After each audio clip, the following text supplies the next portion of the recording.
Hello दोस्तों, गोलू मोलू और प्यारे बच्चों।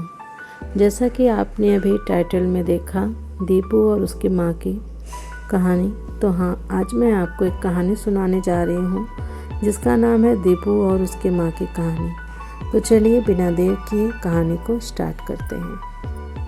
मम्मी मम्मी, मुझको भूख लगी है, कुछ खाने को दो ना।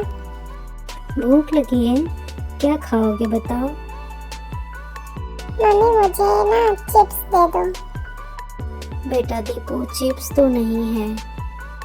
अच्छा मम्मी, कोई बात नहीं, चिप्स नहीं है तो मुझे अच्छा टॉफी तो दे दो ना, टॉफी चलेगा। बेटा टॉफी भी नहीं है घर में मेरे पास। क्या मम्मी, तुम्हारे पास कभी कुछ नहीं रहता, ना चिप्स रहता है, ना टॉफी रहता है, ना कुरकुरे रहता है। बाकी बच्चे सब खाते हैं और जब भी मैं मांगता हूँ तो मेरे पास नहीं रहता है। और इतना कह के दीपू चला जाता है गुस्सा होके। उसकी मम्मी उसको बुलाती रहती हैं लेकिन वो गुस्से में रहता है और अपनी मम्मी की बात को सुनता नहीं और जाके बैठ जाता है एक पास ही के घने जंगल में। दीपू उस जंगल में जाता है और वहाँ पे जंगल में एक बड़ा सा टीला रहता है और जाके गुस्से में उसी टीले पे बैठ जाता है और सोचता है कि मेरे पास कुछ खाने को नहीं रहता है। जब भी बाकी बच्चों को तो देखो सब मिल जाता है और लेकिन मुझे जब भी कुछ खाने को रहता है तो मम्मी देती ही नहीं है, मम्मी के पास रहता ही नहीं है। और इसी गुस्से में यही सब उसके दिमाग में चलता रहता है और वो अपने हाथों को बांधा उस टीले पे बैठा रहता है कि अचानक से उसको सुनाई पड़ती है एक आवाज़। बचाओ, बचाओ, मुझे बचाओ, मुझे बचाओ। अरे, ये आवाज कैसी आ रही है बचाने बचाने की? और दीपू ये आवाज़ सुन के अपने अगल बगल देखता है तो उसको कहीं से कुछ सुनाई तो नहीं, मतलब दिखाई तो नहीं पड़ता और आवाज़ बचाने की लगातार सुनाई पड़ रही है।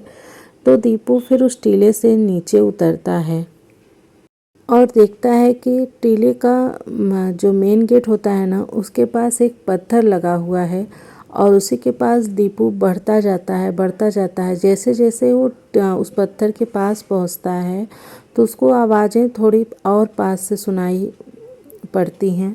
तो दीपू एकदम से उस पत्थर के पास जाता है और अपने कान को लगा के सुनता है। बचाओ, बचाओ, कोई अगर हो तो मुझे बाहर निकालो, मुझे बचाओ। तुम कौन हो जो चिल्ला रहे हो? भाई, मैं अंदर फंस गया हूँ, प्लीज मुझे बाहर निकाल दो। एक बार को तो दीपू डर जाता है कि मैं भाग के अपनी मम्मी के पास चला जाऊं, पता नहीं ये कैसी आवाज़ें आ रही हैं, कौन हो कौन न हो। लेकिन फिर उसको लगता है कि हमें ज़रूरत में फंसे हुए लोगों की हेल्प करनी चाहिए और फिर वो उस पत्थर को आजमाता है अपने हाथों से, जो कि बहुत भारी रहता है। लेकिन फिर भी वो हिम्मत करते हुए उस पत्थर को उसके गेट के पास वो पत्थर रखा था और उसको दम लगा के हटा देता है। और दीपू ज्यों ही उस पत्थर को हटाता है तो पता है उसमें से निकलते हैं छोटे छोटे 3-4 बौने। अरे, ये तुम लोग कैसे इसके अंदर फंस गए थे?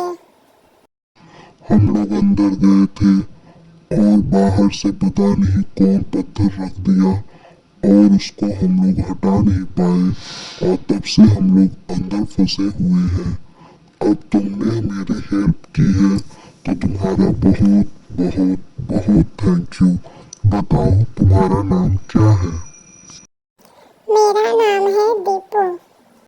अच्छा दीपू, तुमने मेरी बहुत हेल्प की है, हम सबकी हेल्प की है, तो अब हम तुमको कुछ देना चाहते हैं। नहीं नहीं बोले भाई, मुझे कुछ नहीं चाहिए। मैं तो बस इंसानियत के नाते आप लोगों की हेल्प की, बाकी मुझे चाहिए कुछ भी नहीं। नहीं दीपू, तुम अगर मेरी हेल्प न करते तो पता नहीं हम लोग इस गुफे के अंदर दबे दबे मर ही जाते। और हमारे पास बहुत पैसा है और तुमने हमारी हेल्प की है तो मैं उसमें से तुमको कुछ पैसे जरूर दूंगा। और फिर वो लोग दीपू को ढेर सारा पैसा देते हैं और फिर दीपू उन लोगों से खुशी खुशी विदा लेता है और फिर वापस अपने घर की तरफ जाता है और घर पे जाके अपनी मम्मी के पास जाता है और अपनी मम्मी से लिपट जाता है और सारे पैसों को अपनी मम्मी को दिखाता है। उसकी मम्मी को तो बहुत आश्चर्य होता है कि अरे ये इतने पैसे कैसे दीपू के पास आए।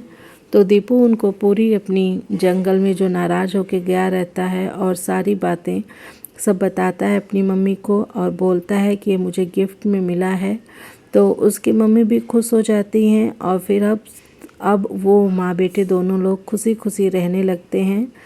और अब दीपू को जो कुछ भी चाहिए होता था, पहनने को, खाने को, उसको किसी चीज़ के लिए तरसना नहीं पड़ रहा था और वो उन पैसों से जो चाहता था वो सब खरीद सकता था, खा सकता था, पढ़ सकता था।